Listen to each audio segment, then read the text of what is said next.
گوش کنید ملت ایران، نماد ملی به شما پشت نکرده، شما به نماد ملی پشت کردید. راست میگه، شما اومدید تو خیابون به نماد ملی پشت کردید. شما گفتید که اون دیو این بیمار روانی فرشته است.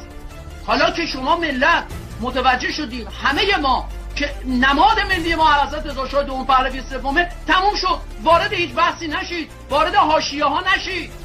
چی گفت اعلیحضرت میخواد بره فلان تلویزیون، اعلیحضرت چرا این گروه تایید، چرا اون گروه تکذیب کرد، چرا رضا پهلوی با میان پرستان گفتگو نمیکنه، چرا رضا پهلوی نمیاد بشینه بگه آی مردم بریزین تو خیابونا، بذارید اعلیحضرت کارشو بکنه. ما سواد درک سیاسی ایشونو نداریم، به خدا نداریم. ما مسائل پشت پرده رو نمیدونیم. ایشون میدونه داره چی کار میکنه، ایشون میدونه داره به چه مسیری میره، ایشون قشنگ داره مبارزه رو با همون سمتی میبره که قراره بره. به زودی فرقه تبهکاران زمین